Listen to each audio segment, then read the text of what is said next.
രാഷ്ട്രീയത്തിലെ കരുത്തനായ നേതാവ് കെ സുധാകരനും കോൺഗ്രസ് നേതൃത്വവും തമ്മിൽ അരങ്ങേറിയ നാടകീയമായ സംഭവ വികാസങ്ങളുടെ നേർചിത്രമാണ് കഴിഞ്ഞ കുറച്ച് മണിക്കൂറുകളിൽ കേരളം കണ്ടത്.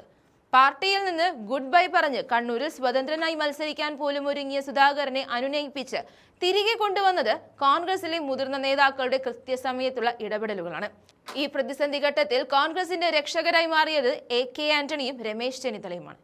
സുധാകരൻ തന്റെ കടുത്ത തീരുമാനം ഉച്ചയ്ക്ക് 12 മണിക്ക് പ്രഖ്യാപിക്കാനിരിക്കെയാണ് അണിയറയിൽ രാഷ്ട്രീയ ചാണക്യ തന്ത്രങ്ങൾ മെനഞ്ഞത്. സ്ഥാനാർത്ഥി നിർണയവുമായി ബന്ധപ്പെട്ട് തന്നെ തഴയുന്നു എന്ന തോന്നലിൽ നിന്നാണ് സുധാകരൻ വിപ്ലവത്തിന് കോപ്പുകൂട്ടിയത്.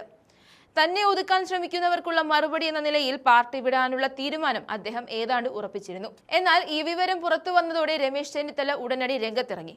തിരുവനന്തപുരത്തെ ആന്റണിയുടെ വസതിയായ അഞ്ചനത്തിലേക്ക് വിളിച്ച ചെന്നിത്തല സ്ഥിതിഗതികൾ അതീവ ഗുരുതരമാണെന്ന് അദ്ദേഹത്തെ ബോധ്യപ്പെടുത്തി. സുധാകരനെ പോലൊരു നേതാവ് പടിയിറങ്ങിയാൽ മലബാറിലെ കോൺഗ്രസ് കോട്ടകൾ തകർന്നടിയുമെന്നും അത് തിരഞ്ഞെടുപ്പിൽ വലിയ തിരിച്ചടിയാകുമെന്നും ചെന്നിത്തല ആന്റണിയെ ഓർമ്മിപ്പിച്ചു. ഇതിനെ തുടർന്ന് എ.കെ. ആന്റണി നേരിട്ട് ഇടപെടാൻ തീരുമാനിച്ചു. ഈ തിരഞ്ഞെടുപ്പ് കാലത്ത് അത്ര സജീവമല്ലാതിരുന്ന ആന്റണി സുധാകരന്റെ കാര്യത്തിൽ അതിവേഗം ചടുലമായ നീക്കങ്ങൾ നടത്തി.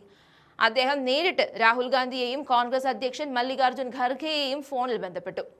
കേരളത്തിലെ രാഷ്ട്രീയ സാഹചര്യത്തിൽ സുധാകരന്റെ സാന്നിധ്യം എത്രത്തോളം അനിവാര്യമാണെന്ന് അദ്ദേഹം ഹൈക്കമാൻഡിനെ ബോധ്യപ്പെടുത്തി. സുധാകരനെ പിണക്കുന്നത് പാർട്ടിക്ക് താങ്ങാനാവില്ലെന്നും അദ്ദേഹത്തിന് അർഹമായ പരിഗണന നൽകണമെന്നുമുള്ള ആന്റണിയുടെ ഉറച്ച നിലപാടിന് മുന്നിൽ ഹൈക്കമാൻഡ് വഴങ്ങുകയായിരുന്നു. രാഹുൽ ഗാന്ധി പച്ചക്കൊടി കാട്ടിയതോടെയാണ് പ്രതിസന്ധിക്ക് അയവ് വന്നത്. ഹൈക്കമാൻഡിന്റെ അനുമതി ലഭിച്ചയുടൻ എ.കെ. ആന്റണി നേരിട്ട് കെ സുധാകരനെ ഫോണിൽ വിളിച്ചു. രാഷ്ട്രീയത്തിലെ തന്റെ ജ്യേഷ്ഠ സഹോദരന്റെ സ്നേഹപൂർണമായ ശാസനയും ഉറപ്പുകളും കേട്ടതോടെ സുധാകരന്റെ വാശി അലിഞ്ഞില്ലാതായി.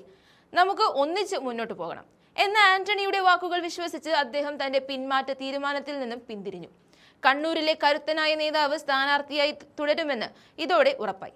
തന്നെ ഒതുക്കാൻ നോക്കിയവർക്കുള്ള കൃത്യമായ മറുപടിയാണ് ആന്റണിയുടെ ഈ ഇടപെടലിലൂടെ ലഭിച്ചതെന്ന് സുധാകരൻ പക്ഷം വിലയിരുത്തുന്നു.